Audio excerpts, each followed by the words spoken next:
INEO के PYQs ये personal level पर खुद से भी तुम अटेम्प्ट कर रहे हो? हाँ, इस टाइम को कैसे मैनेज करते हो? मतलब सुबह से लेके रात तक का टाइम कैसे मैनेज हो रहा है? INPHO आफ्टर डिनर मोस्टली रात में बैठते हैं INPHO की प्रॉब्लम्स को लेके।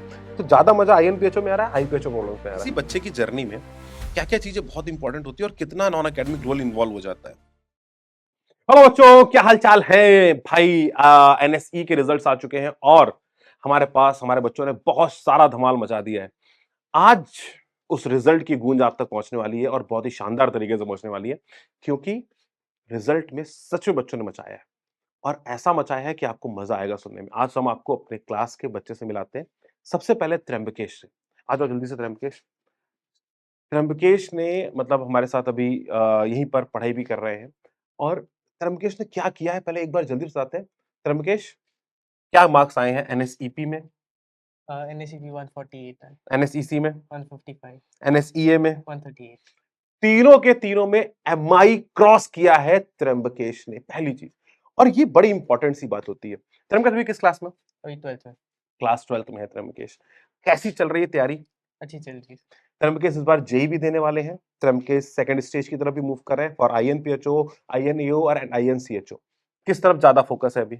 अभी मैं करेंटली जेई की तरफ फोकस है। डर कहाँ ज्यादा लग रहा है, JEE Main, INPHO? JEE main.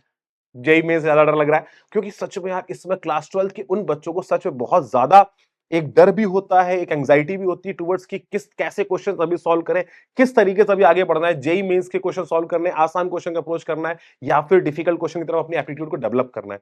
तो त्र्यंबकेश इस जर्नी को कैसे आगे बढ़ा रहे हैं लोग, इसके बारे में जरा थोड़ा सा बताओ, ताकि उन बच्चों को भी क्लैरिटी आए कि जो जेई के साथ INPHO, INEO, INCHO का सपना देख रहे हैं तो कैसे बैलेंस करें। मतलब आप हमें मतलब वेरीड असाइनमेंट्स देते हैं, वेरीड लेवल्स के। हम्म। जेई मेन के वो एनसीईआरटी वाले सवाल भी होते हैं, ठीक है।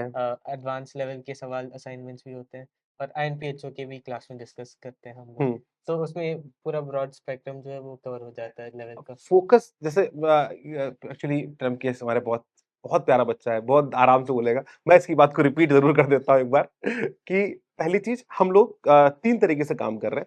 पहला NCERT बेस्ड असाइनमेंट्स, जो थ्योरी बेस्ड है, मतलब जहां पर ऐसे क्वेश्चंस जो जनरली आप लोग नहीं गो थ्रू करते हैं ना, बहुत सारे ऐसे क्वेश्चन हो जाते हैं जो बहुत ही इलॉजिकल होते हैं या बोले बहुत फैक्ट बेस्ड हो जाते हैं। उन क्वेश्चंस को सेपरेट तरीके से करना। हम कुछ IPHO प्रॉब्लम्स भी कर रहे हैं। करेक्ट। हम कुछ आईएनपी कुछ नहीं, INPHO के PYQs हम लोग लगभग सारे कर रहे हैं। तो INPHO की PYQs की एक जर्नी भी है। INEO के PYQs ये पर्सनल लेवल पर खुद से भी तुम अटेम्प्ट कर रहे हो? हाँ, correct। इस टाइम को कैसे मैनेज करते हो? मतलब सुबह से लेके रात तक का टाइम कैसे मैनेज हो रहा है? अ, मॉर्निंग बताओ, मॉर्निंग से बताओ। मॉर्निंग क्लास 8:30 को होता है, तो 1 घंटा पहले उठ जाता हूँ और रेडी होने में हो चला जाता है। 8:30 बजे यहाँ आ गए आप। और क्लास छूटता है 1:30 के अराउंड, तो ठीक है। लंच करके शायद 3 o'clock मैक्सिमम बैठ जाता हूँ पढ़ने के लिए। ठीक है। फिर अराउंड 5 o'clock एक ब्रेक लेता हूँ, हम्म। और डिनर के वक्त एक 1 hour का ब्रेक ले लेता हूँ। तो उसमें थोड़ा बैलेंस आउट हो जाता है इन जनरल। इन जनरल मतलब ऐसा और ज्यादा तो ब्रेक की अच्छा। रिक्वायरमेंट ज्यादा इससे ज्यादा नहीं लगती है कि घूमने फिरने का मन ऐसा कुछ नहीं, मतलब वो फ़ोन कभी-कभी यूज कर लेते हैं? मैं रात में सोने से पहले यूज़ कर क्या लेता हूँ। देखते हो फोन में? फ़ोन में अभी तो यूट्यूब ही देखता हूँ यूजुअली। यूट्यूब में क्या देख रहे हो आजकल? आजकल वो वेरिटेसियम, और मतलब अभी चेस फ़ॉलो कर रहा हूँ थोड़ा तो। अच्छा, वेरिडेज़ियम को देख रहे हो, बहुत बढ़िया, अच्छा चैनल है। बहुत शानदार है। फिज़िक्स में बहुत सारे अच्छे एक्सपेरिमेंट्स उन्होंने बड़े अच्छे तरीके से दिखाए उन्होंने, बहुत ही शानदार। तो यूट्यूब वो मतलब देखना वही फिज़िक्स का ही, मतलब पढ़ना भी उसी के अराउंड ही होता है, मतलब यूट्यूब नहीं, देखना। मतलब चेस भी अभी फ़ॉलो करता हूँ, तो मज़ा आता है वो देखने में। चेस भी देख रहे हैं, तो एक्स्ट्रा करिकुलर। तो अभी सब पहला फोकस जेईई मेन को कब पढ़ रहे हो? आईएनपीएचओ को कब पढ़ रहे हो? आईपीएचओ को कब टाइम दे रहे हो और आईएनएओ को कब टाइम दे रहे हो? ऐसा कैसे क्या-क्या कर रहे हो?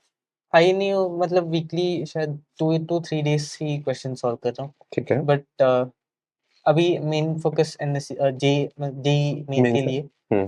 तो पहले दिन में फर्स्ट वही पढ़ता हूँ, वो जेईई मेन फ़ोकस था, हुँ। जो एनसीईआरटी रिवाइज़ करना हो गया, या कोई असाइनमेंट्स है उनको ये करना हो 9 गया। में क्वेश्चन, मतलब छोटे-छोटे 1 में 2 में वैसे क्वेश्चंस आप जो ईज़ी देखते हो। क्वेश्चंस जो हैं वो मतलब पूरी उनका टारगेट बन जाता है। हाँ। पीवाईपीज़ करना, प्रीवियस ईयर पेपर्स। अ, अभी तो 2 डेज़ इन अ वीक का कर रहा हूँ क्वेश्चंस। पूरा पेपर हाँ, 3 पूरा। घंटे का। यस, तो 3 घंटे के 2 पेपर्स आप 1 वीक में दे यस। रहे हो। स्कोर अच्छा आ रहा है? ये सर अच्छा। इसको ठीक आ रहा है। अब बाकी तो स्कोर जब आएगा तो रिवील करते हैं। बाकी तो आईएनपीएचओ कब करते हैं फिर? आईएनपीएचओ after dinner mostly.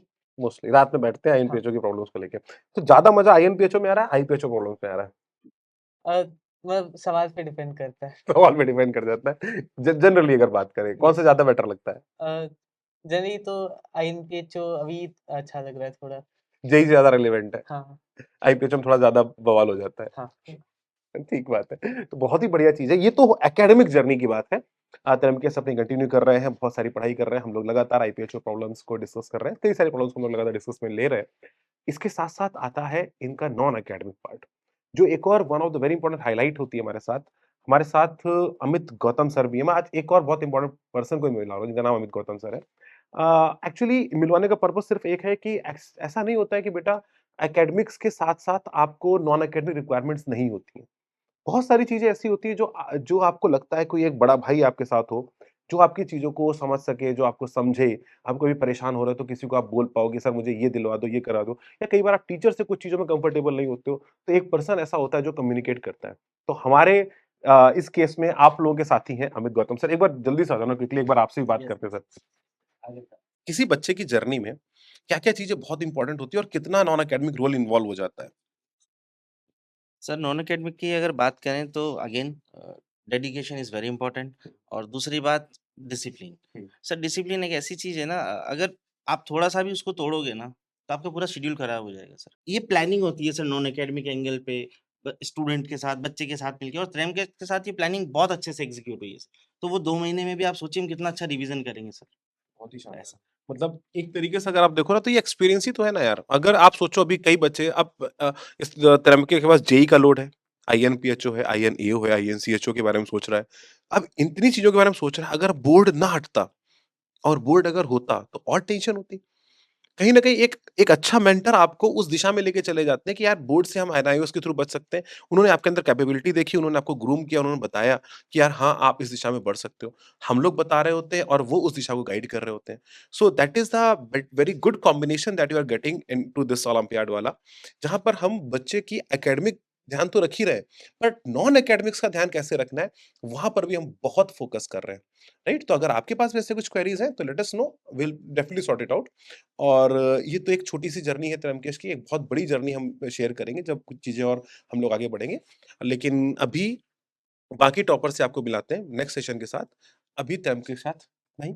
Yes. Thank you Amit sir, thank you Trayambakesh. Thank you sir. Thank you बच्चों।